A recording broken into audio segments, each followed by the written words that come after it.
enfants à 20 ans, à 25 ans. Maintenant, on va avoir des enfants à 30, 35, 40. Une étude qui dit tu es ce que ton père a mangé. C'est-à-dire, c'est en anglais, voilà. C'est-à-dire que vraiment, ce que va manger le père va donner ce que sera, c'est en fait la santé de l'enfant. Je veux dire, c'est moins remboursé de prendre des compléments alimentaires ou de faire des médecines douces pour faire de la prévention que si tu vas te soigner. Dans cet épisode, nous avons la chance de discuter avec Adva Grundmann, fondatrice de Art Fertilité, Fertiline et Work on Yourself, pour travailler du sujet de l'infertilité, qui est un gros sujet aujourd'hui, parce que c'est quelque chose qui est beaucoup plus commun qu'on ne le pense, qui est un sujet qui est encore assez tabou. Et elle parle des différentes méthodologies pour aider les personnes à battre cette infertilité. On parle aussi de ses entreprises, de comment elle fait pour gérer 3 boîtes en même temps, de son passé corpo, comment elle est passée de corpo à entrepreneuse, et aussi ses quelques conseils pour les personnes qui aimeraient avoir un parcours similaire, parce qu'elle n'a pas de background de médecin, mais elle a créé quelque chose qui est pas exactement dans le médical, mais en tout cas qui est dans la direction du médical. Eh ben, salut Adva, merci beaucoup d'être là aujourd'hui avec nous, ça fait plaisir. Merci pour l'invitation. Heureuse d'être plaisir. avec vous aussi. Trop bien. Selon l'OMS, il y a un couple sur 6 qui a des difficultés à avoir des enfants. Pourtant, c'est un sujet qui reste quand même très tabou. Il y a peu de gens qui en parlent. C'est un sujet assez délicat au niveau du couple, au niveau de plein de choses. Pourquoi c'est encore autant tabou selon toi ?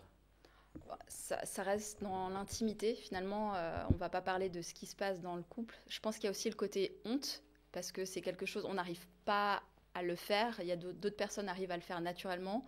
Je ne sais pas pourquoi il y a ce côté honte, d'ailleurs. C'est vraiment cette question, c'est pourquoi ça reste tabou et pourquoi c'est une honte. Peut-être que ça touche aussi, alors pour les hommes, un côté, et ça n'a rien à voir, mais ça touche peut-être le côté virilité, de ne pas arriver à concevoir, alors qu'il n'y a pas de rapport, mais voilà.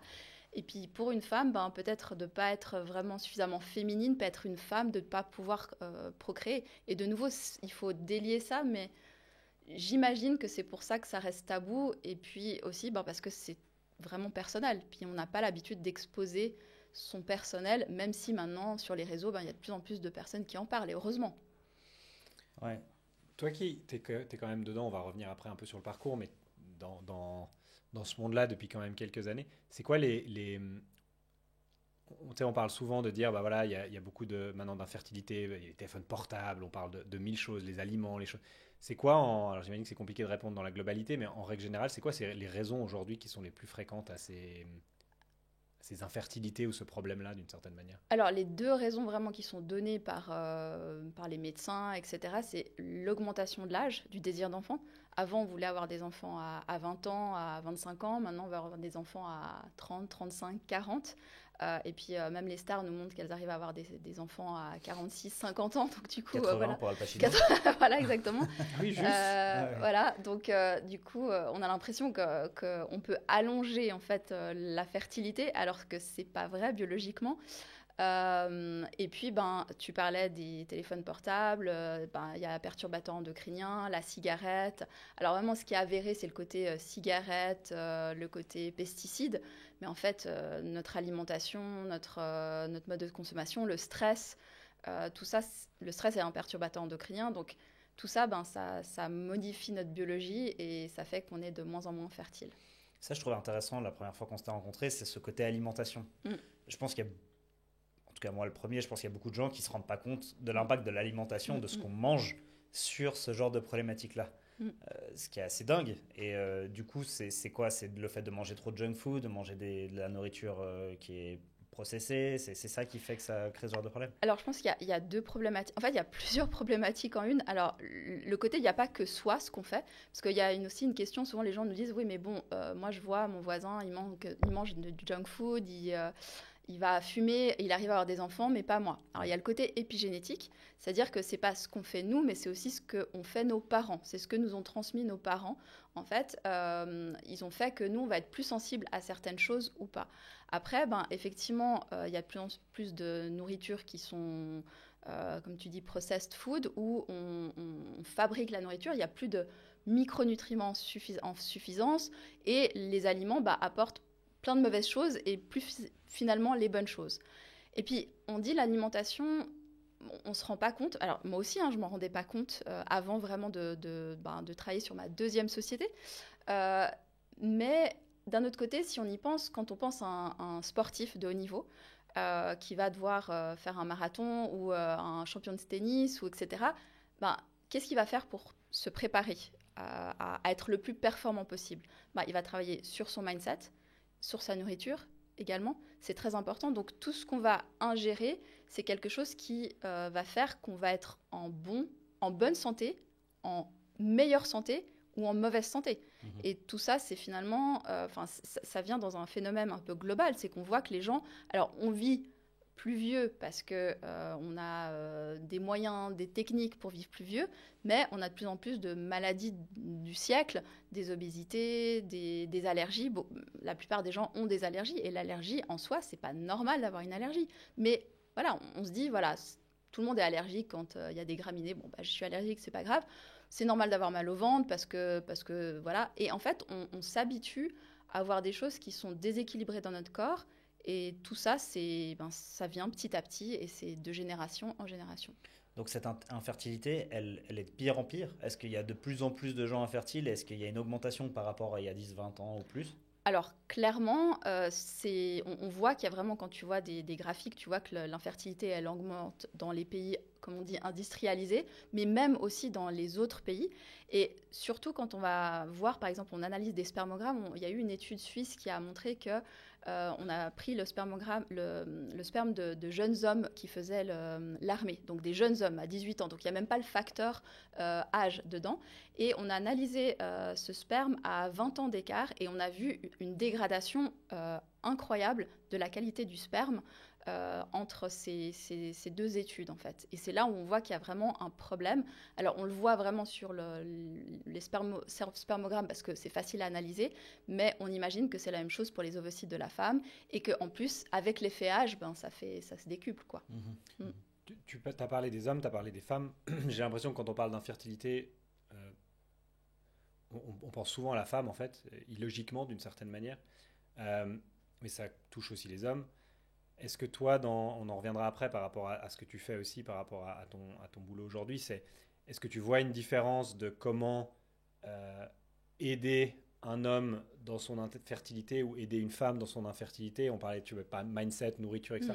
Est-ce que pour finir, c'est un peu la même stratégie, on va dire, ou au contraire, c'est totalement différent? Est-ce que tu vois des différences à ce niveau-là, ou pas forcément à la fin? Alors, comme tu le dis, effectivement, on a l'impression toujours que l'infertilité, c'est fait. Et ça, c'est quelque chose qui arrive tout le temps. C'est quand je dis que je travaille dans l'infertilité, tout le monde me dit « Ah, mais c'est la femme ». Mais effectivement, l'infertilité, c'est les deux personnes. C'est vraiment, la conception se fait à deux. Alors, on peut aussi avoir un bébé seul, une femme peut avoir un bébé seul. Mais en principe, il y a le facteur homme et le facteur femme.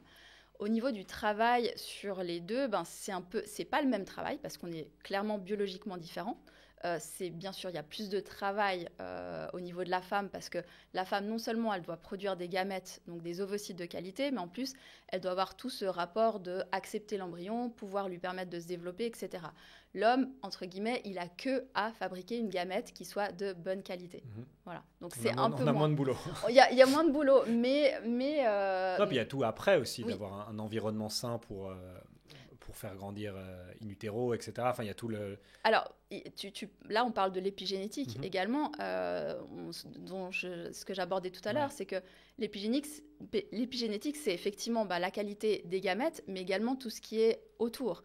Donc, l'environnement où l'enfant va se développer dans le corps de la femme, mais également quand il va se développer lorsqu'il va naître, ce qu'il va avoir comme image, donc... ce qu'il va avoir comme image du père, ce qu'il va avoir comme image de la mère. Donc l'implication des deux est tout aussi importante dans la conception d'un enfant et dans ce que va devenir l'enfant plus tard. Donc je ne sais pas si ça répond à ta question par rapport à ça. Mais pour finir, c'est les deux, tu travailles sur les deux en même temps, presque tout le temps. C'est ça. Mais c'est vrai que quand on travaille pour aider quand on veut aider des couples, clairement le travail il est plus grand chez la femme parce que dans la conception, elle a des étapes supplémentaires, c'est-à-dire porter l'enfant, accepter l'embryon, il n'y a pas que le porter, c'est accepter l'embryon, lui permettre de se développer, il faut que son système immunitaire l'accepte, il faut que tout soit OK pour que ça se mette en place, que l'embryon se développe et se développe de manière saine, qui n'est pas non plus, parce qu'il peut aussi y avoir des problèmes durant la grossesse. C'est vraiment des mécanismes qui s'enchaînent et la partie de l'homme, elle est biologiquement arrêté à partir du moment où il a planté la petite graine. Voilà. Il a fait son boulot. Il a fait son boulot. Ouais, mais cela dit, cette graine peut en gros être de mauvaise qualité aussi, ce qui arrive. Donc, c'est aussi la responsabilité de l'homme de faire sa part du boulot, de la planter, cette petite graine. C'est ça, un embryon, c'est 50-50. Ouais. Donc, et souvent, c'est un peu faussement. Voilà, on dit quand on regarde les infertilités, on dit qu'à peu près, alors je ne sais plus exactement les chiffres, mais c'est 30% la femme, 30% l'homme et 30%, je crois que c'est faux, mes chiffres sont faux, mais bref, il y a une partie femme, une partie homme, une partie les deux, en fait. Nous, on n'est pas tout à fait d'accord avec ces chiffres parce que pour nous, souvent, on incrimine une chose parce qu'on va regarder la chose, on va regarder surtout les problèmes de la femme, c'est ce qui est investigué très souvent. D'ailleurs, on se rend compte que souvent, il y a des couples qui viennent vers nous qui... chez l'homme, rien n'a été investigué parce qu'on a trouvé quelque chose chez la femme, donc on part du principe que le problème est chez la femme. Il y a un SOPK, il y a une endométriose, etc., une insuffisance ovarienne, donc le problème est chez la femme. Sauf que si on va travailler sur l'endométriose, sur l'insuffisance ovarienne, le SOPK chez la femme, on sait qu'on a moins de chances que la conception se fasse, donc on a besoin de l'autre côté d'avoir des super spermatozoïdes pour combler un petit peu. C'est un peu comment dire, je caricature, mais on a besoin de super spermatozoïdes pour combler la faiblesse, compenser la faiblesse qui pourrait être du côté de la femme. Et par rapport à la santé aussi, je parlais de la santé parce que Fertiline, une des sociétés que j'ai fondées, se travaille aussi sur l'épigénétique. Et on sait, il y a une étude qui dit tu es ce que son père a mangé. C'est-à-dire, c'est en anglais, voilà. C'est-à-dire que vraiment, ce que va manger le père va donner ce que sera, c'est en fait la santé de l'enfant. C'est-à-dire que vraiment, ce que va faire, ce que va manger le papa, mais la maman, c'est pareil. Mais je pense que cette étude, elle a été surtout faite sur les hommes, voilà, pour les impliquer. Je ne sais pas quelle a été l'idée derrière cette étude, mais c'est pour dire, on est ce que nos parents ont fait, ont mangé avant la conception et pendant toute cette période. D'ailleurs, une période dont on parle, c'est les 1000 premiers jours. C'est-à-dire de la conception aux 2 ans de l'enfant. Alors nous, on a ajouté quelques 2-3 mois avant, parce que c'est avant la conception, pour nous aussi que ça se joue.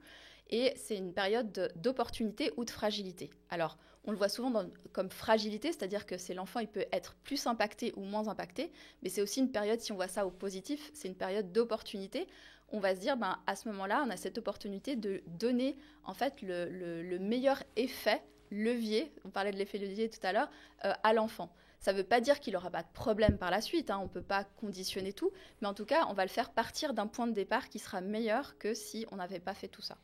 C'est génial parce qu'il y a l'expression anglaise « you are what you eat », donc tu es ce que tu manges. C'est ça. En fait, c'est pas que toi, c'est aussi d'avant encore. la vraie. Donc si tu manges mal parce que tu t'en fous de toi, pense à tes enfants. Et en fait, c'est sur 3 générations. Ah ouais, en plus. 3 générations, c'est-à-dire que ce que tu vas faire, toi, peut impacter les générations d'après, en fait. Donc, 3 générations. Et comment on démocratise cette conversation autour de l'infertilité, autour de tout ça? Parce que c'est pas facile, forcément. Qu'est-ce que t'en penses? Comment est-ce qu'on parle plus de ça? Est-ce que déjà, tu vois une différence, toi, depuis que tu es dans le domaine? Est-ce que tu as vu une différence où on va vers le mieux, on va dire? Et ensuite, comment est-ce qu'on va encore mieux ou plus loin là-dedans? Alors, je pense qu'on va quand même vers le mieux parce que quand j'ai créé ma première société, c'était il y a 10 ans, il n'y avait quasiment pas de site internet ou d'accompagnement francophone au niveau de l'infertilité, la PMA. Il y avait beaucoup de choses anglophones, mais il y avait très très peu. Maintenant, il y a plein de sites. Il y a plein de personnes qui proposent des accompagnements, etc. Donc, on va dire que ça se démocratise de ce côté-là. Moi, j'ai aussi une vision un tout petit peu biaisée, c'est que très souvent, quand tu vas dans une soirée, ou une soirée ou un dîner ou je sais pas quoi, tout le monde te demande qu'est-ce que tu fais dans la vie. Puis moi, je dis j'aide les gens à faire des bébés, je travaille sur des couples ou des femmes qui sont infertiles. Du coup, ça délie les langues. Tu as toujours quelqu'un qui me dit tiens, je connais ma sœur, elle a dû faire une FIV. Tiens, j'ai des amis, etc., etc. Donc, ça délie les langues. À savoir, est-ce qu'on en parle plus en société, d'une manière, c'est peut-être à vous que je devrais poser la question, parce que vous n'êtes pas dans cette sphère-là. Est-ce que vous en entendez parler lorsque vous êtes dans d'autres sphères? Je ne suis pas sûre. Non, clairement pas. Du tout. Et par contre, c'est intéressant que tu poses cette question-là, parce que justement, on n'en parle pas, mais par contre, il y a des fois, je suis dans certains cercles où je vois des gens qui sont mariés depuis longtemps, ils n'ont pas d'enfants et tout le monde se demande un peu pourquoi. Mais personne n'ose vraiment poser la question et du coup, ça crée des messes basses au final qui sont un peu mais peut-être qu'en fait, ils ont des problèmes, mais on va pas trop en parler parce que c'est un peu gênant. Et en tout cas, mon expérience, c'est comme ça que ça se passe. Je sais pas si tu as un avis différent là-dessus. Mais... Ouais, tu te poses forcément la question, mais c'est vrai que du moment que quelqu'un en parle, en fait, tout d'un coup, on en parlait parce que, je sais pas si tu te souviens, mais on s'est rencontrés à travers un déjeuner, on était 4 au déjeuner, et l'autre personne qui était avec nous, t'as dit ce que tu faisais, et l'autre personne, c'était assez émouvant d'un côté, parce que c'était un homme, et bon, moi je suis un homme, donc j'ai l'impression que pour un homme, j'imagine pour une femme aussi, hein, mais c'est assez difficile d'en parler, parce que comme tu dis, ça touche à quelque chose, c'est un peu ton rôle, quoi, tu dois pouvoir faire un enfant, sinon, je sais pas, tu mérites pas d'être là d'une certaine manière, il y a un peu cette vision-là qui est, je sais pas, dans notre esprit. Et c'était assez émouvant parce qu'il a tout de suite dit, ah bah tiens, que tu dis ça, c'est drôle, entre guillemets, parce que moi, voilà, on a découvert que le problème venait de moi, etc. Puis on est en train de travailler. Et je trouvais assez, voilà, au moment où tu l'as dit, bah, la personne s'est ouverte, en fait. Et peut-être qu'il l'aurait jamais dit sinon, enfin, tu vois, si toi, tu avais fait autre chose, il l'aurait pas fait.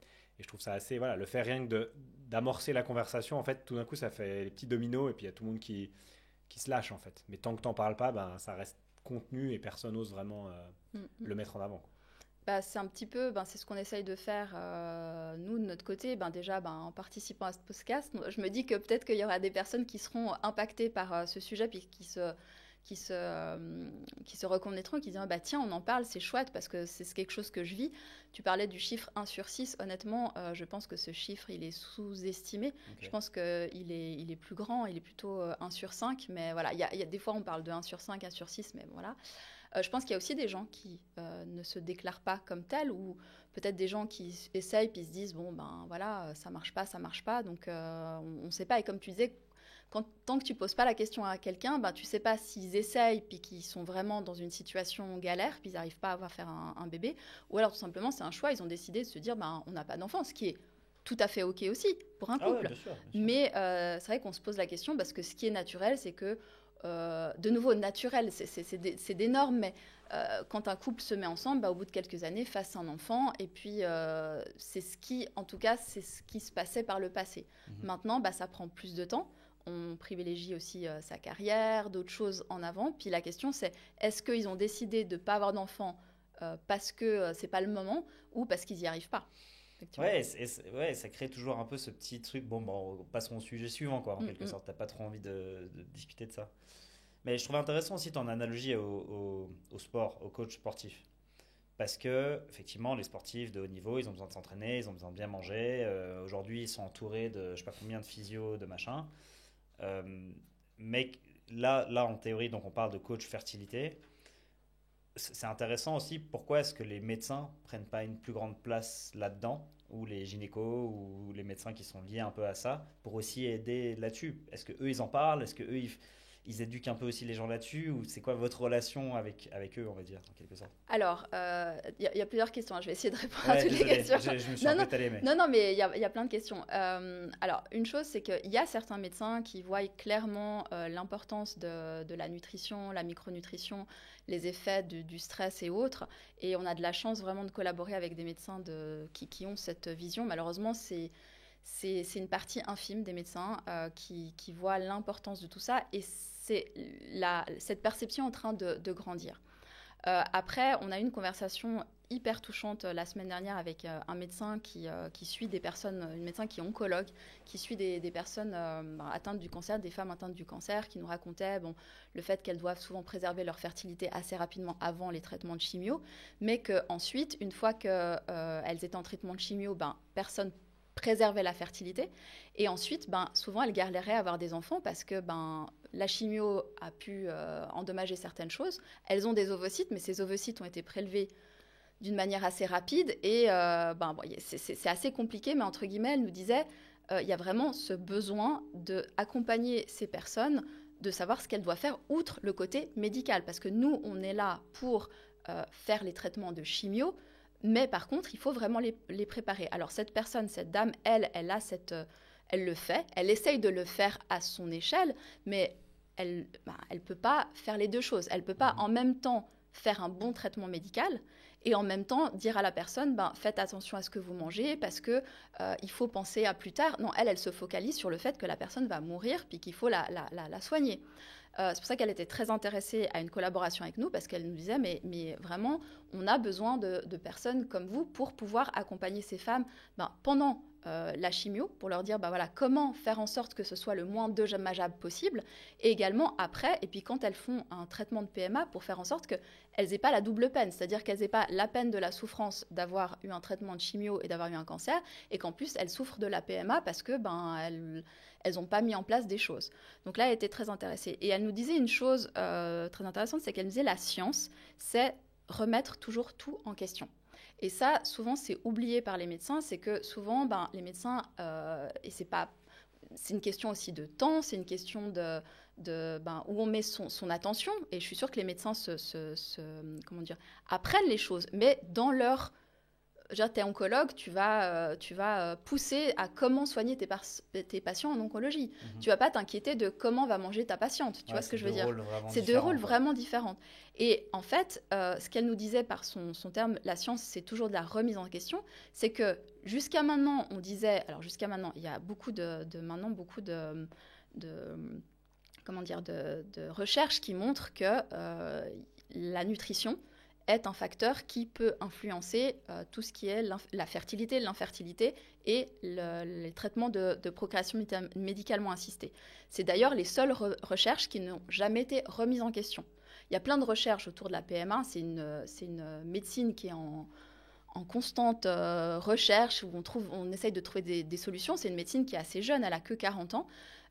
Et la seule chose qui n'a jamais été remise en question, c'est le côté alimentation, perturbateurs endocriniens, etc. etc.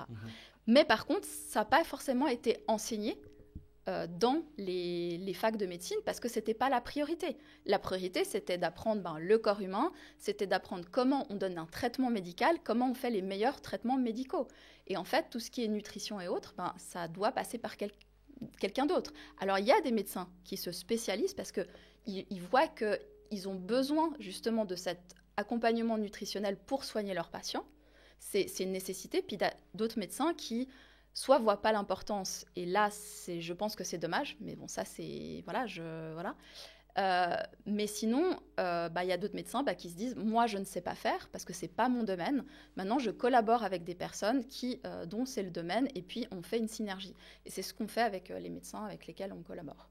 Pour toi, c'est un peu le système idéal, c'est d'avoir justement le médecin qui va aller s'occuper de la partie, pour faire très simple, mais la partie médicale, soigner la personne, garder la personne en vie, sauver la personne, et une association avec une autre entité qui va venir apporter d'autres connaissances, que ce soit sur la PMA, que ce soit sur la nutrition. Alors PMA, procréation médicalement assistée, parce qu'on dit PMA depuis le début, mais c'est juste ce que je dis. Ouais. Oui, c'est ça, exactement. Pas utiliser trop d'anagrammes.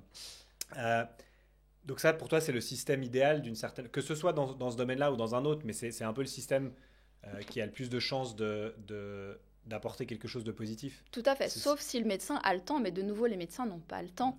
Et là, on reparlait justement avec cette médecin oncologue, elle disait, ça c'est le système en France, alors mais en Suisse, on n'est pas loin, c'est-à-dire que les médecins en France sont payés à l'acte. Donc, ils doivent faire le plus d'actes possible, c'est-à-dire avoir le plus de patients possible, voir le plus de patients possible. Donc, forcément, s'ils doivent voir 10 patients dans la journée, ils ne vont pas parler de nutrition. Donc, sauf si le médecin il a le temps de parler de nutrition avec son patient, c'est mieux qu'il se focalise sur son savoir-faire et puis laisser ça à une autre entité où c'est intégré dans un même centre. Il y a des centres où on intègre tout, mais c'est vrai que c'est deux... je pense que c'est deux connaissances différentes. Voilà. C'est intéressant. C'est intéressant d'ailleurs ce côté le plus de patients dans la journée, c'est presque un peu contradictoire. Ouais, c'est presque un peu contradictoire et il y a presque un conflit d'intérêts. Surtout pas le temps avec eux, vas-y. Envoie du... Alors de nouveau, c'est pas les médecins. Je pense que les médecins, c'est pas quelque chose qui, ils le subissent. C'est plutôt le côté sécurité sociale derrière, assurance. C'est-à-dire, et puis en Suisse, on en vient à ça. C'est que si tu prends trop de temps avec ton patient, je sais qu'il y a des médecins qui ont décidé d'arrêter de la médecine parce qu'ils ne pouvaient plus soigner leurs patients comme ils le voulaient. Parce que pour eux, ils avaient besoin de prendre au moins 1 heure chaque fois ou 1h30 avec les patients pour vraiment se dire je vais vraiment prendre en charge le patient, et que sur les tarifs TARMED et autres, c'est pas possible. Alors voilà. Donc après, il y a des façons. Donc la collaboration avec une autre entité, ça peut être une chose. Et voilà, je vois pas en tout cas là, à ce point-là, une autre possibilité. Parce que le médecin, clairement, dans les modèles vers lesquels on va, n'a pas le temps de faire ça. Il n'a pas le temps, pas la capacité, c'est pas son job. Quoi. Et il y a aussi une autre chose, c'est que la médecine actuellement, en tout cas en Europe, elle est vraiment sur le curatif. C'est-à-dire un médecin permet de soigner. On a une maladie, on soigne. La prévention, c'est pour le moment quelque chose qui est très anecdotique. Alors il y a des médecins qui sont spécialisés dans la prévention, mais il n'y en a pas beaucoup. Et en fait, l'idée, c'est de ne pas tomber malade. C'est aussi le système d'assurance. Je veux dire, c'est moins remboursé de prendre des compléments alimentaires ou de faire des médecines douces pour faire de la prévention que si tu vas te soigner. Vaut mieux, si tu veux, tu vas être remboursé si tu as un cancer. Par contre, essayer de ne pas avoir un cancer parce qu'il y a des stratégies à mettre en place pour... je ne dis pas que c'est du 100%, mais il y a des stratégies quand même que tu peux faire pour diminuer la probabilité d'avoir une maladie grave. Ben ça, souvent, ce n'est pas remboursé. Il y a sur une petite parenthèse là-dessus, je trouve intéressant, il y a je ne sais plus quelle assurance c'est, mais il y a une application que ma copine est là, qui est assez cool, qui est connectée à sa montre connectée, qui, quand elle fait du sport, donc elle gagne des points en fait, en faisant du sport. Diminue. Et puis la prime diminue. C'est assez cool, je trouve. Ça va un peu dans cette direction-là. Tout à fait. Alors, et je trouve ça top. Ouais, t'as raison. C'est vrai que là, je parle des assurances. C'est vrai que je vois de plus en plus certaines assurances, dont mon assurance, je suis assez étonnée parce que je vois beaucoup de pubs qu'elle fait pour de la prévention. Ouais, typiquement, cool. Comme ça, ils dépensent voilà. d'argent. Oui, bah en fait, ils ont. Mais ils ont un intérêt à le faire. Voilà. Alors pour le moment, certaines assurances et de nouveau celle que j'ai choisie le fait et je suis très contente. Remboursent quand même passablement de médecine douce parce qu'ils ont compris que c'était important puis que si ça va leur coûter maintenant mais pour que ça leur coûte moins plus tard. Mais je pense qu'ils pourraient le faire encore plus et ce qui serait intéressant c'est de vraiment le proposer en amont parce que ils ont tout intérêt à le faire, c'est d'avoir finalement moins de frais pour le futur, sauf que ça engage des frais pour le présent qui sont un peu compliqués. Tu dis qu'en général tu essaies de ne pas intervenir sur le côté psychologique. Comment tu fais? C'était une grande question. Non, mais c'est un domaine qui est quand même très émotionnel, qui est très lié à l'émotion d'une certaine manière, même si c'est médical. On parle de gens qui sont dans un moment difficile, ils n'arrivent pas à avoir d'enfants, ils veulent aller dans cette direction, mais ils n'y arrivent pas, etc. Donc il y a ce côté assez émotionnel. Et tu dis justement, j'essaie de ne pas me mettre dans le côté psychologique. Est-ce que tu y arrives? Ça doit être très dur. C'est dur, quoi. Alors, moi, personnellement, je ne fais pas du one-to-one. Je ne fais pas d'accompagnement de personnes, donc je n'interviens pas vraiment dans la sphère psychologique ou émotionnelle. Ce que je fais, la seule chose, c'est des webinaires, des lives avec mon associé. Et c'est vrai que nous-mêmes, quand on a créé nos structures, on s'est quand même pas formé à la psychologie, mais plutôt au côté mindset, vraiment développement personnel, parce que clairement, on est obligé d'essayer de trouver,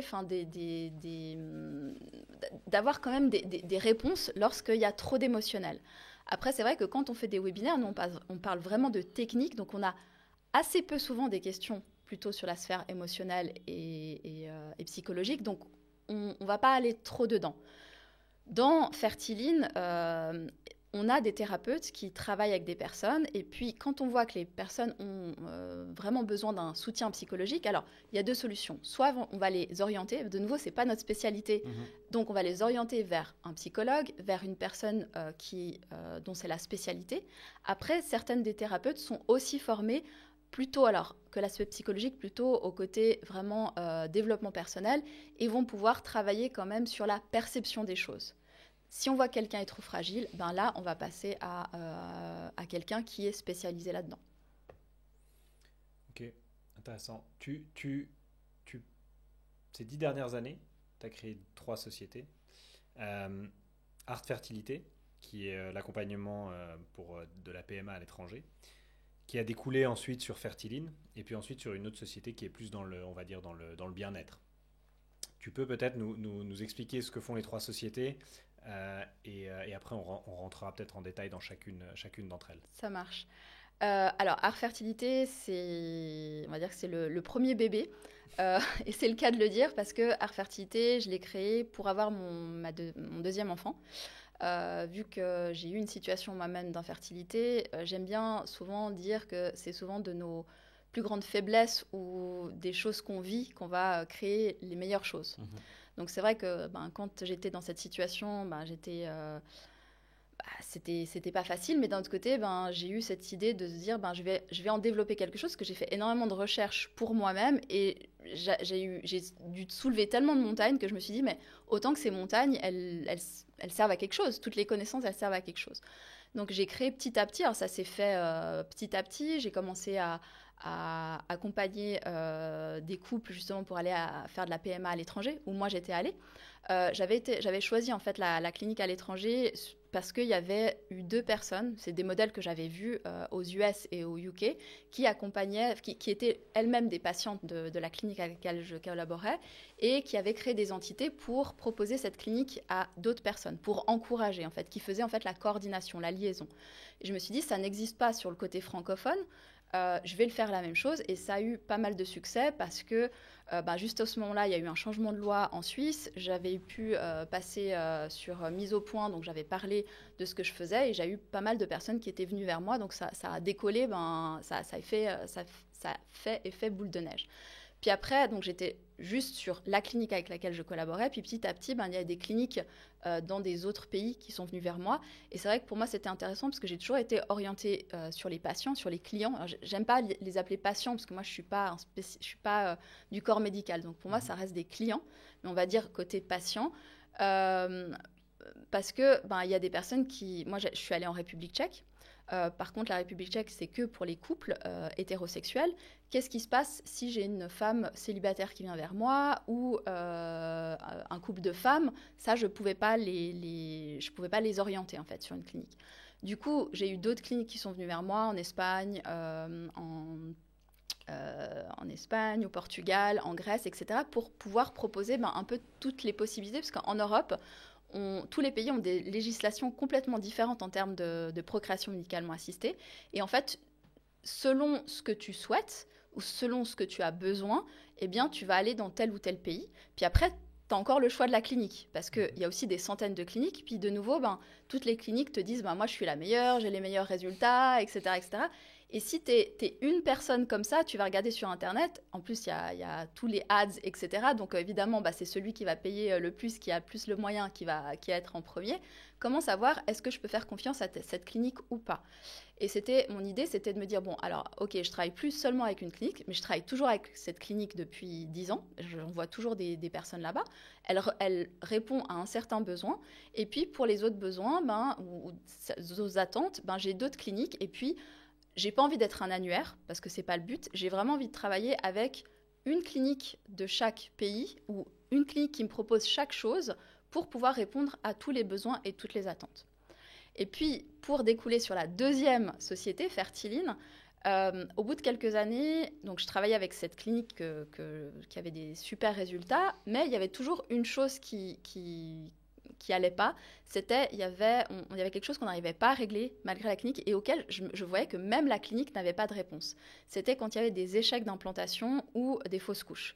C'est vraiment quelque chose, le côté immunitaire, ce côté-là, ça reste encore une grosse énigme au niveau de la médecine de la procréation, parce que une fois que l'embryon il est mis dans l'utérus de la femme, j'essaie de le décortiquer, le fait qu'il va s'implanter et qu'il va y rester, c'est encore quelque chose qu'on a du mal à comprendre pourquoi chez certains ça marche et pourquoi chez certains ça marche pas. Des fois, il y a un rejet, donc il y a un rejet corps de la femme. Voilà, c'est le système immunitaire souvent, mais ou pas que. Il peut avoir en fait, quelque chose dans le corps n'est pas à l'équilibre. Je vais le simplifier. Quelque chose dans le corps n'est pas à l'équilibre et fait que le corps n'est pas apte à pouvoir créer la vie, tout simplement. C'est fréquent quand on parle de PMA d'avoir ces rejet, ou je sais pas comment on les appelle. Très, très fréquent. C'est-à-dire que, juste pour donner une stat, quand on sait que, ça fait un peu peur quand on dit un chiffre comme ça, mais seulement 40% des couples sortent victorieux avec la procréation médicalement assistée simple. C'est peu, hein. Alors, il y en a qui arrivent finalement à avoir des bébés, on ne sait pas pourquoi, peut-être qu'ils se détendent, ça c'est aussi, mais c'est pas du... Alors pour moi, c'est pas un côté émotionnel, c'est plutôt un côté physiologique, c'est-à-dire qu'ils se disent, bon, on arrête de se focaliser, donc on arrête de se stresser là-dessus, puis du coup, physiologiquement, ça va mieux, puis ils arrivent à avoir un bébé. Bon, ça arrive. Puis il y a des couples qui finissent sans enfants. Ça, c'est aussi une réalité, malheureusement. Et le côté échec d'implantation et fausse couche, c'est encore quelque chose. Alors, il y a plein de choses pour faire des investigations. Il y a aussi certaines techniques qui permettent d'essayer de faire en sorte que ça marche mieux.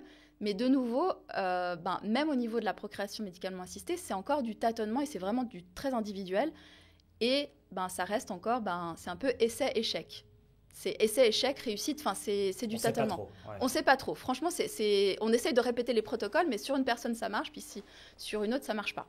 Donc, et c'est vrai que pour ça, je voyais avec la clinique, et c'était encore il y a quelques années, maintenant il y a encore des nouveaux tests qui sortent, mais il y a des tests qui sortent, qui ont été validés, qui ont dit génial, on a tout compris. On a tout compris, et puis maintenant il y a de nouvelles recherches qui disent, ah ouais, bon, ça augmente le nombre de, comment dire, ça augmente de 10% le nombre de tests positifs, par contre au niveau du nombre de naissances, nada. Donc finalement, on est content d'avoir un test positif en plus, mais par contre, ce qu'on veut, c'est des naissances. Donc, in fine, ce test a montré que sa valeur n'apportait pas grand-chose. Et qu'au contraire, les éléments qu'on utilisait pour faire en sorte que l'embryon s'implante pouvaient, dans certains cas, aussi être néfastes. Parce que souvent, dans le côté médical, quand on donne un médicament, tout médicament a un effet secondaire. Il y a des effets secondaires plus ou moins graves. Et puis, certains effets secondaires, ce n'est pas ce qu'on veut. Voilà. Et du coup, voyant ça, j'ai vraiment essayé de chercher qu'est-ce qu'on pouvait faire au niveau de l'immunité, parce que pour moi, c'était vraiment la clé, c'était l'immunité. Je ne sais pas si c'est que ça, mais pour moi, à l'époque, c'était l'immunité. Et j'ai vraiment regardé ce qui se faisait aux États-Unis, parce que les États-Unis, c'est souvent un peu précurseur là-dedans.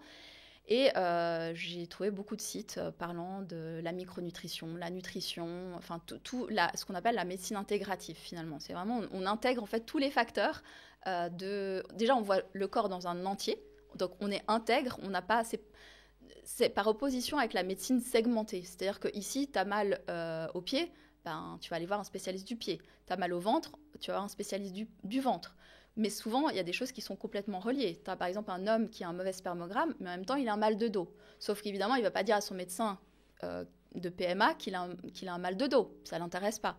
Sauf qu'en traitant un truc, tu vas traiter l'autre. Et on l'a vu.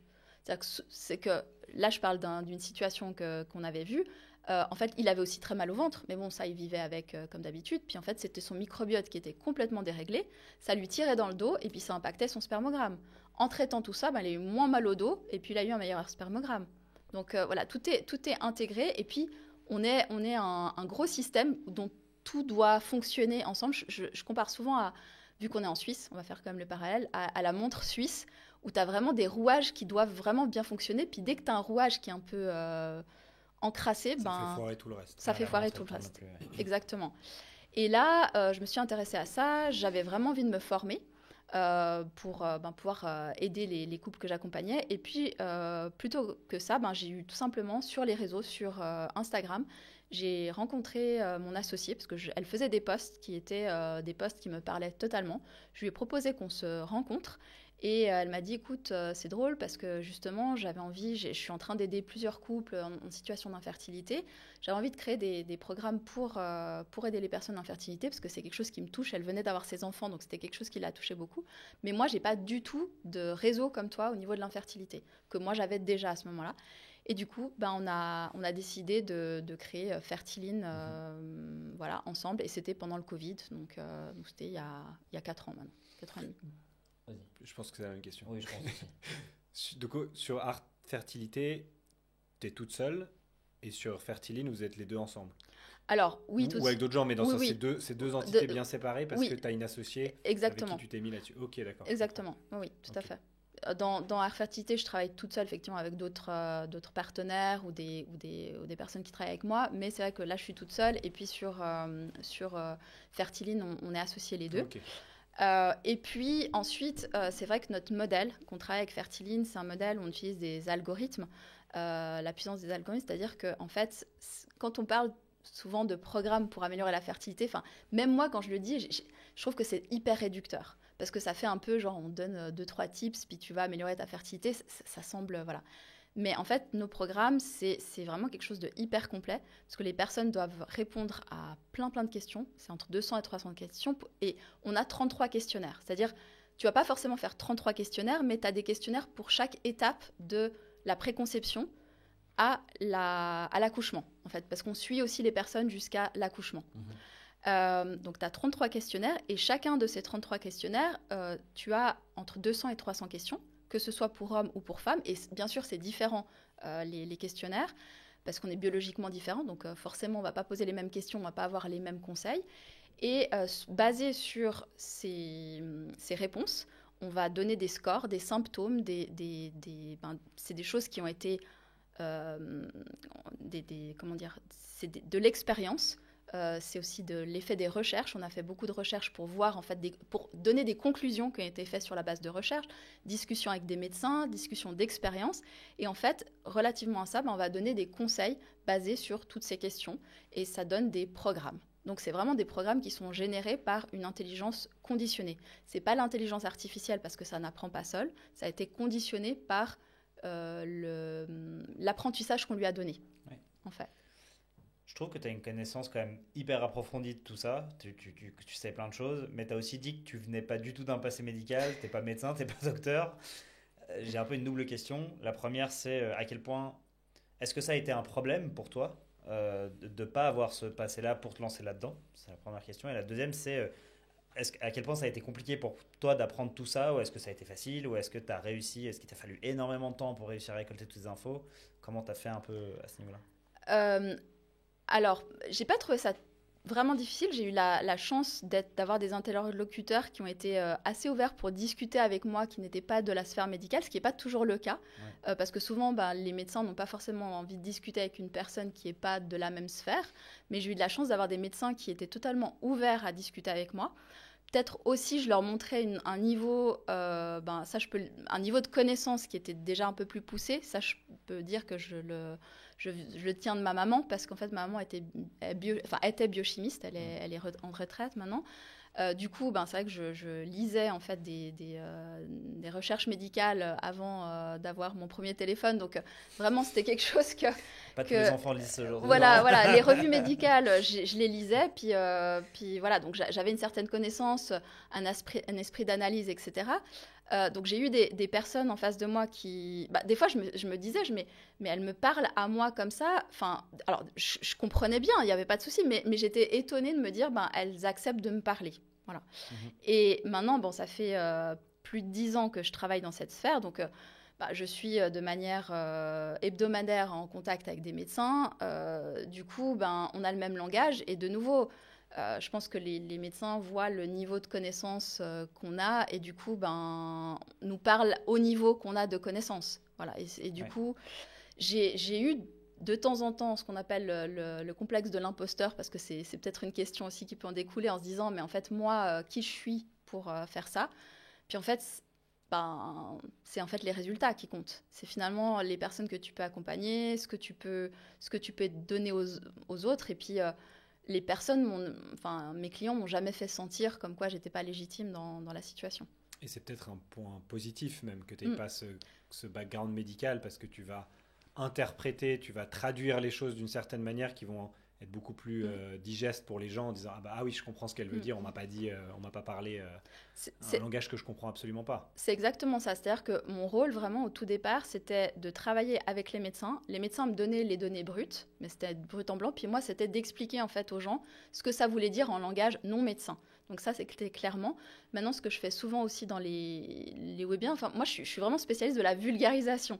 C'est-à-dire, j'essaye vraiment de trouver des métaphores, des explications pour que ça soit facile de compréhension. Et de nouveau, le fait de ne pas être médecin, c'est aussi une valeur, parce que ça nous permet, avec mon associé aussi, de parler beaucoup. C'est vrai que le médecin, il a toujours une réserve, parce que faut que ça passe par l'ordre des médecins, etc., etc. Alors nous, on n'est pas dans le médical, on est bien d'accord. Nous, on ne va pas donner d'instructions médicales. Quand on travaille avec des cliniques de procréation médicalement assistée, quand on travaille avec des médecins, eux vont donner tout l'aspect médical, et on ne va jamais revenir dessus, sauf si le médecin nous pose la question, ou si les patients nous disent quel est votre avis là-dessus, on va donner un avis.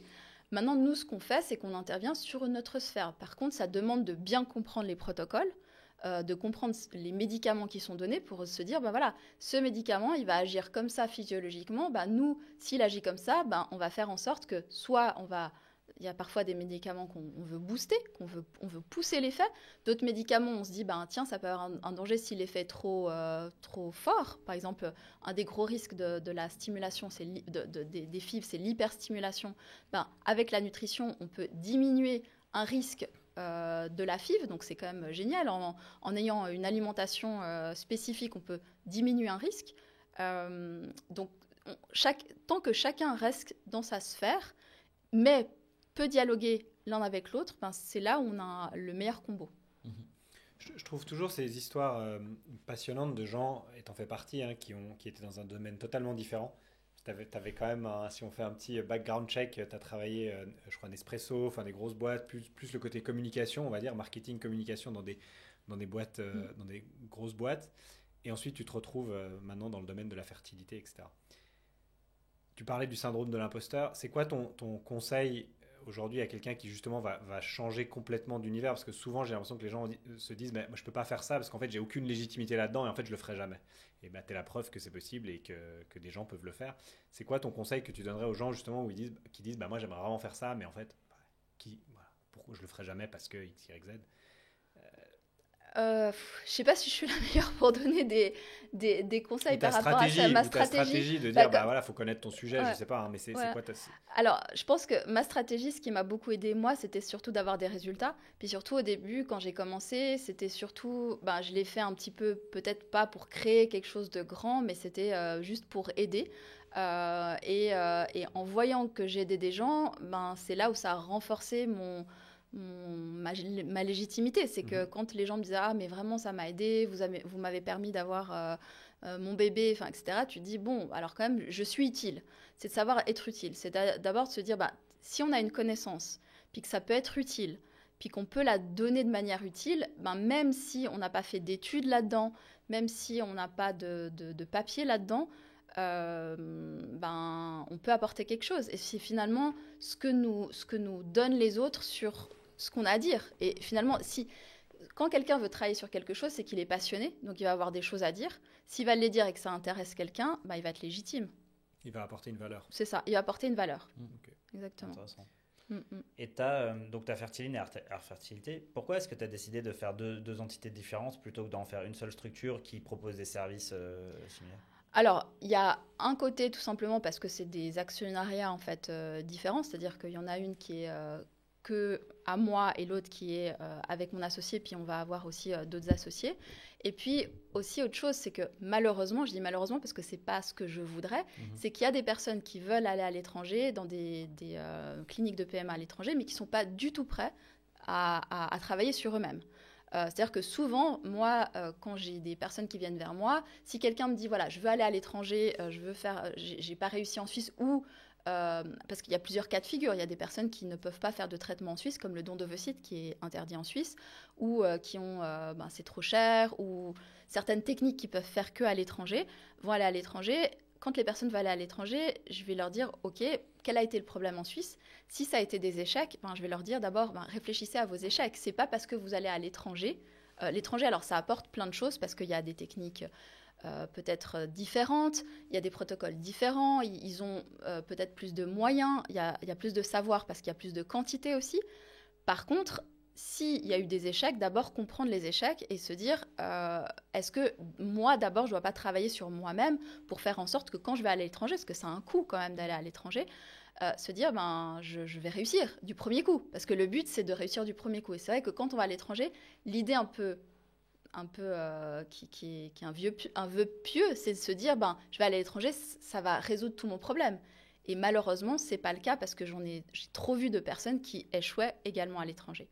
Maintenant, donc, pour répondre à ta question, il y a certaines personnes qui ne sont pas du tout prêtes à faire des changements et avant d'aller à l'étranger, pour autant veulent aller à l'étranger.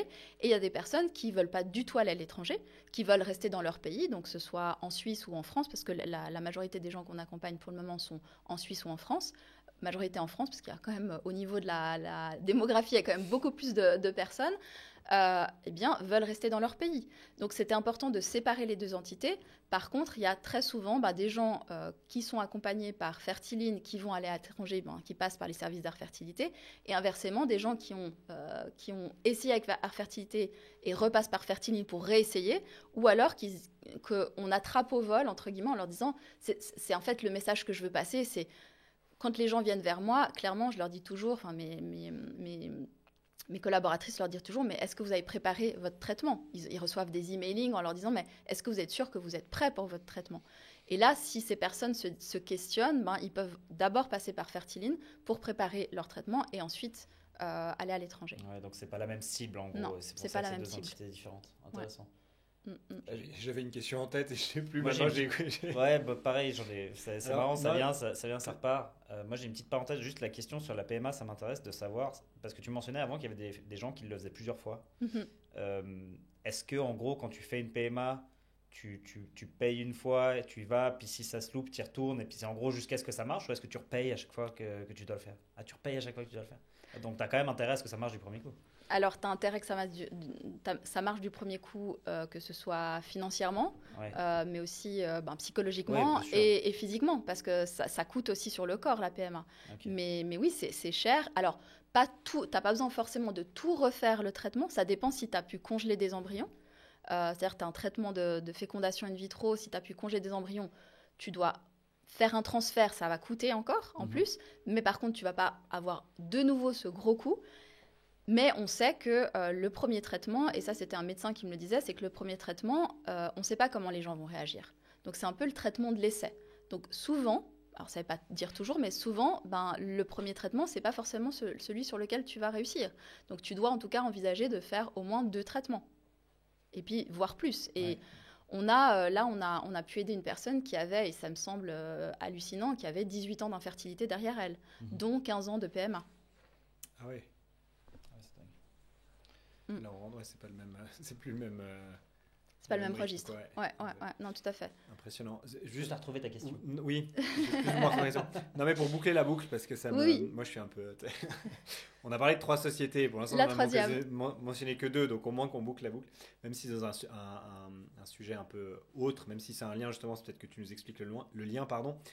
Work on Yourself, qui est lié à la santé au travail, si je ne dis pas de bêtises. Tu peux peut-être juste expliquer ça et comment aussi est le lien entre les 2 autres sociétés qui donne un peu le panel complet, puis après on rentre dans Fertiline et puis un petit peu plus dans le business de Fertiline en soi. Alors, c'est très simple pour Work on Yourself. C'est tout simplement, on s'est dit que notre manière de travailler, au niveau de Fertiline, on pouvait être exporté à plein de problématiques. C'est-à-dire qu'on peut travailler sur l'infertilité, mais on peut aussi aider des personnes qui sont en burn-out, etc. Le burn-out, c'était un sujet qui était très important pour mon associée sur Fertiline, qui est aussi une de mes associées sur Work on Yourself.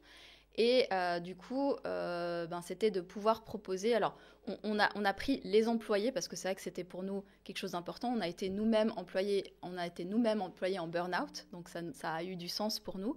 Et de se dire, voilà, on va pouvoir... Il y a vraiment un besoin de pouvoir, d'une part, que les entreprises aient une possibilité de faire en sorte que leurs employés se sentent mieux au travail, parce que ça, c'est une chose, et que les employés eux-mêmes ne soient pas complètement drainés par le travail et aient suffisamment d'énergie pour aller au travail, mais également avoir leur vie privée. C'est ça un petit peu la base de Work on Yourself, c'est vraiment du, entre guillemets, gagnant-gagnant. De plus en plus, on demande aux entreprises, ça c'est le côté législatif, on demande aux entreprises d'investir dans la santé de leurs employés.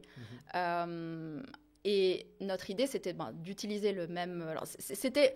Pour dire vraiment concrètement, c'était plutôt le projet de mon associé sur Fertiline. Et comme on travaillait tellement de manière conjointe au niveau de Fertiline et qu'il y avait tellement de points de ressemblance, finalement, on s'est dit, j'embarque aussi dans Work on Yourself parce que finalement, ça a du sens. Et un jour, on intégrera même, parce qu'une des grandes causes d'absentéisme en entreprise, c'est l'infertilité et l'endométriose. Et c'est là où on voit un pont, c'est que on va intégrer, ça c'était, je l'ai proposé il y a quelques semaines, c'est de dire il y a énormément de femmes qui sont absentes du travail parce que c'est l'endométriose ou le syndrome prémenstruel ou autre, et nous on peut les aider avec Fertiline. Donc, on pourra faire des programmes à plusieurs degrés. Ça pourrait être soit juste l'endométriose pour les aider dans la gestion de leur endométriose, mais l'endométriose, si elle veut être maman, là, elles basculeront sur Fertiline. Ok, intéressant. Sur Fertiline, tu as un programme d'ambassadrice qu'on trouve hyper intéressant. Et donc, on aimerait bien en parler. Si tu peux nous expliquer un petit peu comment il fonctionne, ce programme, et comment aussi tu intègres ces ambassadrices dans le process de Fertiline. Alors, quand on a commencé à croître avec Fertiline, on avait énormément de questions. Et évidemment, il fallait qu'il y ait des personnes qui répondent à ces questions. Et c'était plus possible de le faire par les réseaux. On avait vraiment besoin de faire des appels, finalement. On appelle ça des bilans de situation. Et l'idée est venue tout de suite, c'était de prendre en fait des personnes qui étaient en situation d'infertilité et qui avaient réussi avec nos programmes.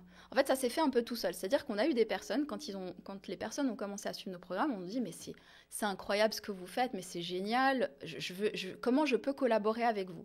Et c'est là où l'idée, on s'est dit « tiens, si on proposait à ces personnes de prendre des appels, puis de parler aux autres personnes qui sont dans leur situation, de comment elles peuvent régler leur situation. » Et puis, petit à petit, on a eu une ambassadrice, puis après, on a eu 2, puis 3. Là, on en a 5 actuellement.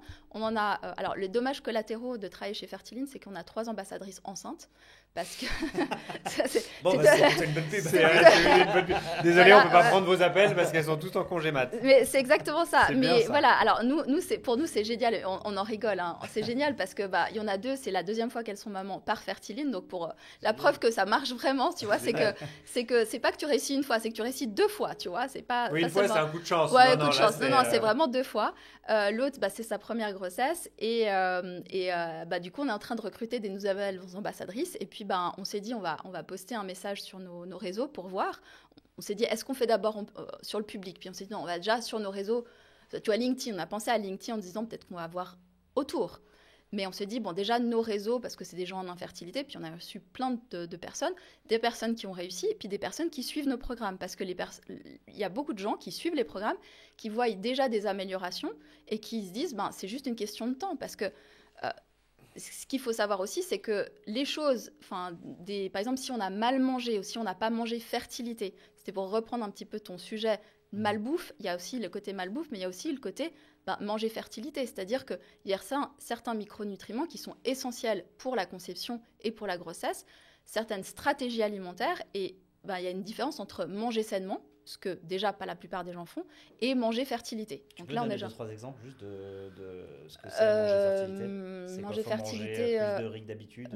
Alors, je te donne un exemple bête, mais souvent, les femmes vont pas manger de glucides parce qu'elles vont se dire ouh aïe aïe, je vais grossir si je mange trop de glucides. Ouais. Alors là, je te parle pas des glucides, les glucides vides, le pain blanc, etc. Bonbons, etc. Par contre, une femme qui est en insuffisance ovarienne, si elle mange pas suffisamment de glucides, ça risque d'impacter son insuffisance ovarienne. Okay.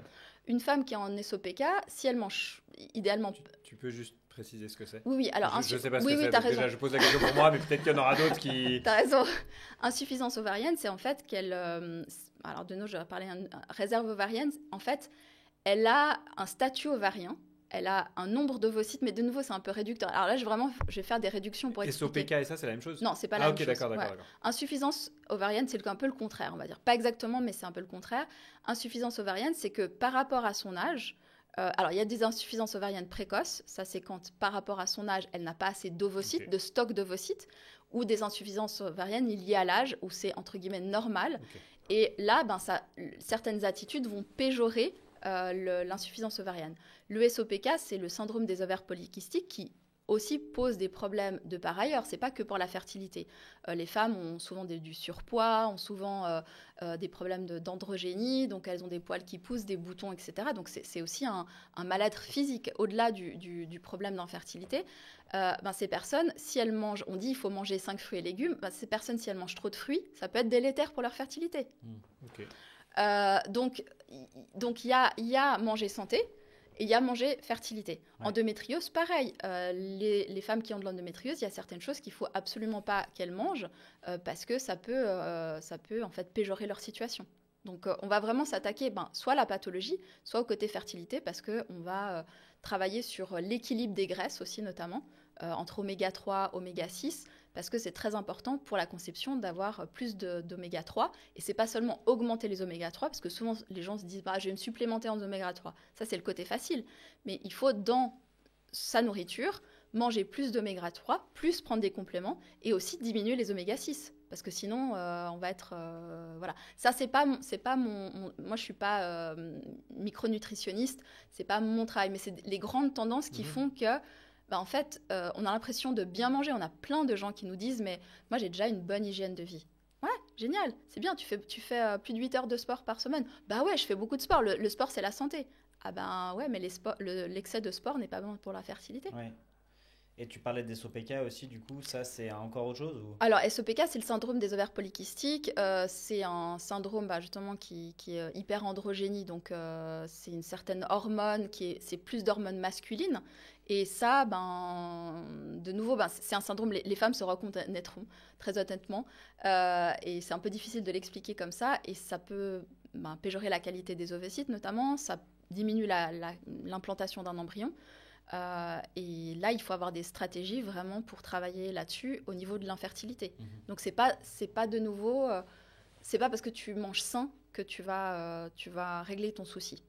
Voilà. C'est un peu le même exemple que tu donnais pour les athlètes avant que je trouvais pas mal. C'est la même chose, c'est-à-dire que tu peux manger sain, mais si tu veux être ultra performant pour faire du bodybuilding ou je sais rien, tu sais pas que tu dois manger sain, c'est que tu dois manger d'une manière spécifique. En fait, si tu veux pousser quelque chose, si tu veux pousser un mécanisme, tu dois savoir comment. D'une certaine manière. Voilà.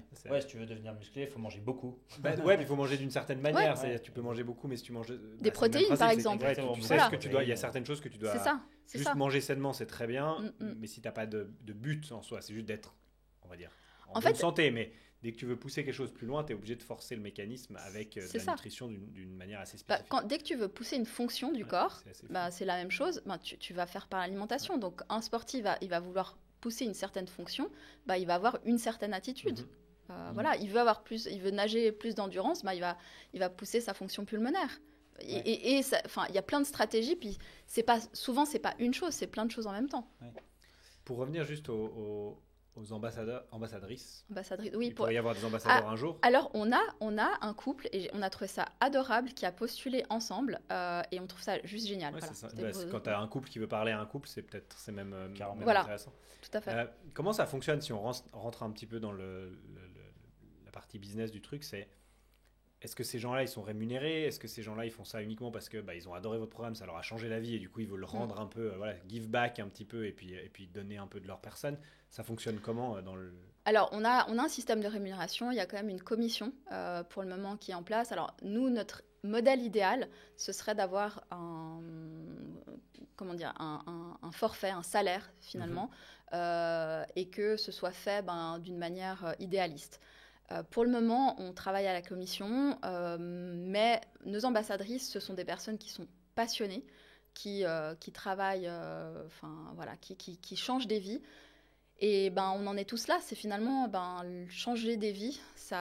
On doit en vivre aussi. Donc elles ont choisi parce qu'on a vu que nos ambassadrices qui étaient finalement les plus performantes, mais également qui ont choisi de pouvoir rester avec leurs enfants. Et ça, c'est aussi une chose qu'on a envie de mettre en avant, c'est que on a une de nos ambassadrices qui maintenant va coacher les autres ambassadrices. Elle va être maman pour la 2e fois. Elle a choisi de rester à la maison avec sa fille et puis avec son 2e enfant. Et elle va pouvoir continuer à être ambassadrice en travaillant. Et c'est ça qui est magnifique, c'est qu'en fait, on ne lui demande pas d'arrêter de travailler. Et puis, on prend en compte aussi ses problématiques enfantines, sa situation de vie. Voilà. Ouais, c'est génial parce qu'indirectement, tu as pour simplifier un peu la chose, mais encore une fois, du point de vue business, tu as un peu formé ta propre force de vente via ton système, et rien de mieux qu'un vendeur. Enfin, je vais pas du tout réduire ça à un vendeur ou autre, mais que quelqu'un qui pousse le produit, que quelqu'un qui l'a vécu et qui a émotionnellement une énorme attache au produit et à ce que vous faites. c'est génial. Alors, on s'est dédié à un moment à ce qu'on forme des gens, justement, parce que on reste dans la vente, on vend Oui, des produits, c'est de la clairement, vente. c'est de la vente. Est-ce qu'on prend des vendeurs purs qui ont une expertise de vente? On nous l'avait proposé, on nous disait peut-être qu'il y aura plus de performance, parce que voilà.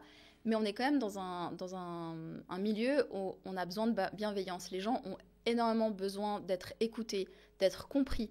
Et enfin, je pense qu'il n'y a rien de mieux quelqu'un qui a vécu la même situation pour comprendre, en fait. Donc, on a fait ce choix de plutôt travailler avec des personnes qui ont une mission, plutôt qu'ils sont des purs vendeurs, clairement. Mais d'ailleurs, c'est intéressant que tu mentionnes ça parce que c'est aussi une question qu'on se posait, c'est la question de l'éthique.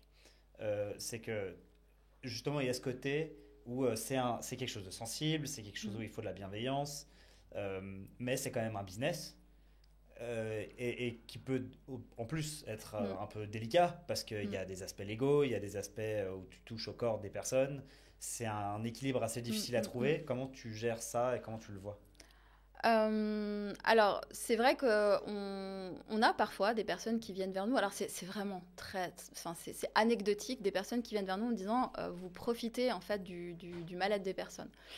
Là, on a envie de répondre, en fait, malheureusement, c'est ce que font les médecins aussi parce qu'ils profitent de la maladie de quelqu'un, sauf que c'est pas vous qui les payez, c'est votre assurance. Donc, c'est le système d'assurance qui fait que, voilà.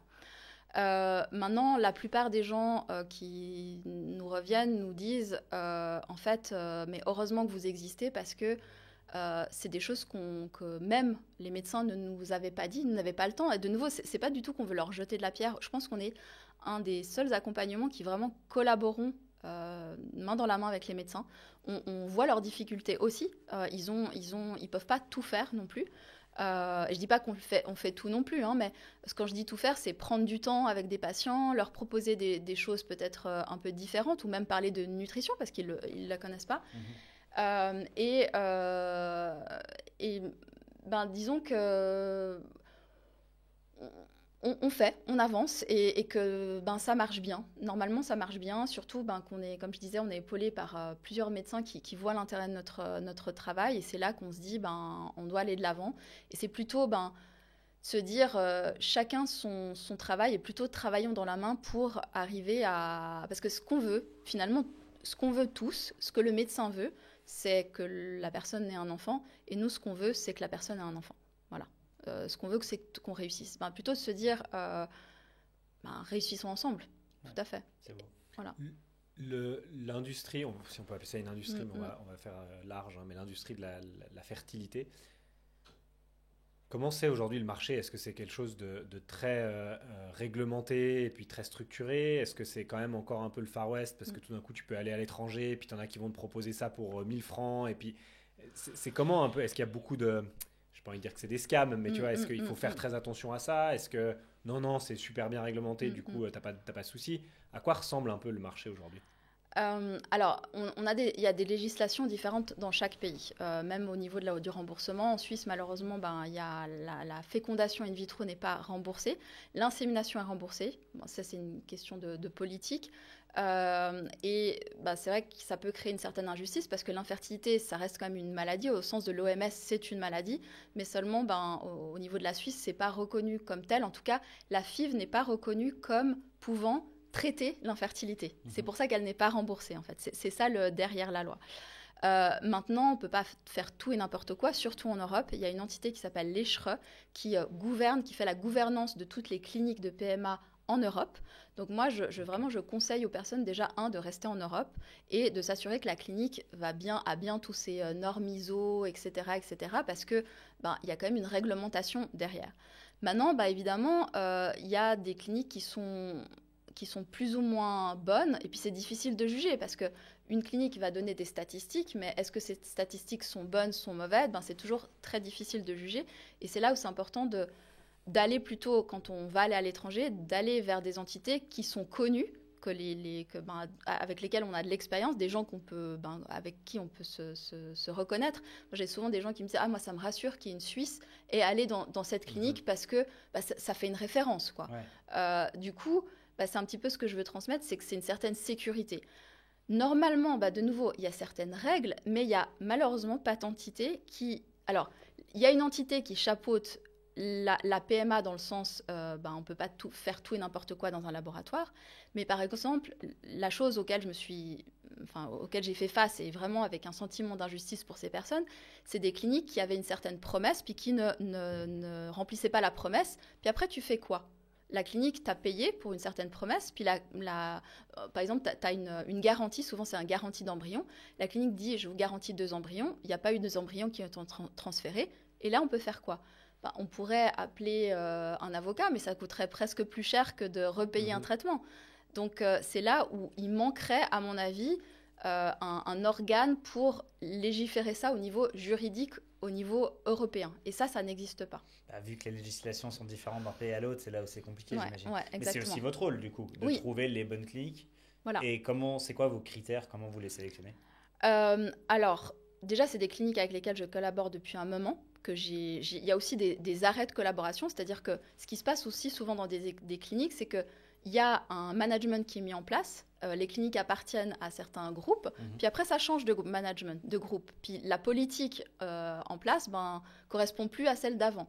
Donc ça m'est déjà arrivé de commencer à travailler avec une clinique parce qu'elle m'a été référée, parce que j'ai eu des bons retours, parce que je l'ai visitée, je l'ai auditée justement selon des critères... discussion humaine, des prix qui sont on va dire, OK avec les prestations, parce qu'il y a quand même un barème de prix, il y a un peu un benchmark qu'on peut faire, aussi des références, on peut aller sur Google, quand même regarder un petit peu les avis des gens, alors les forums, il faut faire attention, je dis toujours faire attention, parce que sur les forums, viennent que les personnes qui sont mécontentes. Il n'y a jamais les personnes qui sont contentes qui viennent sur les forums. Donc c'est qu'une partie de la situation. Donc, mais bon, s'il y a beaucoup d'insatisfaction sur une clinique, moi je dis faites attention quand même, allez checker.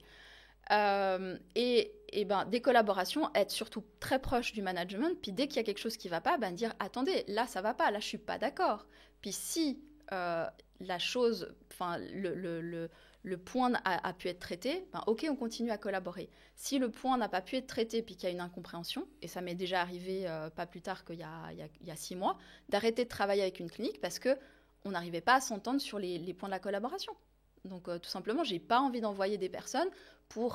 je ne dis pas que la clinique est mauvaise, elle est certainement très bonne. C'est juste que ça ne correspond pas à la manière dont je veux travailler avec les gens. Le côté humain, le côté empathique, voilà. Ouais, donc c'est un processus de sélection qui fait en sorte que toi, tu approuves que les gens aillent dans ces cliniques-là parce que tu as vérifié. C'est ça. Okay. Tu gères, c'est toujours un peu la question que je me pose, tu gères 3 sociétés aujourd'hui. Ça ressemble à quoi tes journées ? Ça court dans tous les sens. Ouais. Et tu as 2 enfants. Heureusement, je les gère pas toute seule. Alors ça dépend. Normalement, en temps normal, c'est assez bien géré parce qu'on a réussi avec mon associé à avoir des équipes qui... Alors, ce qu'on a de la chance, c'est que, en tout cas sur Fertile et Art Fertilité, parce que Voice, c'est encore Work on Yourself, c'est encore quelque chose qui est en train d'être fait, donc on n'a pas encore de recul. C'est qu'on a des gens qui sont tellement missionnés dedans que les gens... Tu parles des ambassadeurs, par exemple ? Les ambassadeurs, okay. Mais même nos thérapeutes, on a très peu d'employés, c'est vraiment que des personnes qui travaillent comme consultants avec nous, sont tellement missionnés que pour nous, c'est presque comme c'est des ambassadeurs, finalement, même s'ils n'ont pas réussi avec nous. Si c'est des thérapeutes, tous nos consultants sont des personnes qui s'impliquent, mais à fond.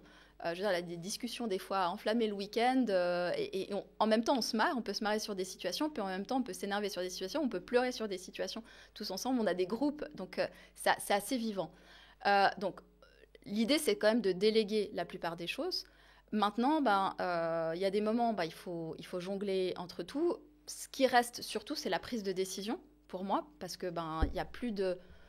En tout cas, j'essaye de faire en sorte qu'il y ait de moins en moins des choses du quotidien à faire, et ça, de déléguer de plus en plus. C'est que quand il y a des décisions à prendre, quand il y a un problème ici ou une belle chose qui peut se passer, parce qu'on parle toujours des problèmes, des challenges. J'aime pas parler de problèmes, j'aime parler de challenge.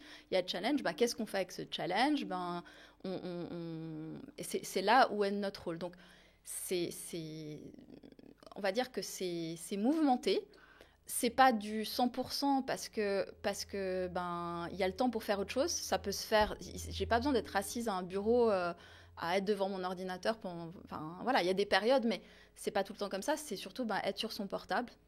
Par contre, mon portable, il est tout le temps avec moi. Et puis, je réponds aux questions. Puis, je suis toujours là pour répondre à des questions. Ouais. Donc, c'est plus ça. Toi, tu as vécu cette transition justement du corpo à l'entrepreneuriat. Tu as 3 sociétés aujourd'hui. Tu as un bel exemple, je trouve, de réussite là-dedans. Qu'est-ce que tu dirais à quelqu'un aujourd'hui qui hésite à potentiellement faire ça, et d'autant plus dans un domaine qui n'est pas son domaine de base? Je vais dire 2 choses. D'une part, moi, je trouve que c'est génial parce que j'ai plus de dimanche soir. Il n'y a plus le cafard du dimanche soir où tu te dis mince, va falloir que j'aille bosser. Et ça, quand je vois chez les gens, ça me déprime pour eux. Moi, au contraire, je suis contente. Chouette, c'est lundi, c'est une nouvelle semaine. On a des nouveaux défis, des nouveaux challenges à aborder. Et franchement, c'est génial de ne plus avoir ce sentiment de te dire je vais en traînant les pieds à mon travail. À la mine. À la mine. Ah ouais, non. Et puis même, moi, je peux même pas m'imaginer. Quelqu'un me disait, un autre entrepreneur me disait, mais en fait, mais tu peux prendre des vacances. Je dis, alors, idéalement, j'aimerais bien quand même prendre des vacances, mais m'arrêter de tout, en fait, j'ai pour l'instant besoin encore d'avoir un nez dedans. Alors, peut-être travailler 1 heure, 2 heures, mais j'aime, en fait. J'aime vraiment, puis ça me nourrit. Maintenant, il ne faut pas s'imaginer, en tout cas dans ce qu'on fait nous. Alors, je sais qu'il y a d'autres modèles d'entreprise. Alors, c'est vrai que nous, on a voulu notre entreprise au départ, Fertiline en tout cas, hyper sur le côté, tout est en ligne.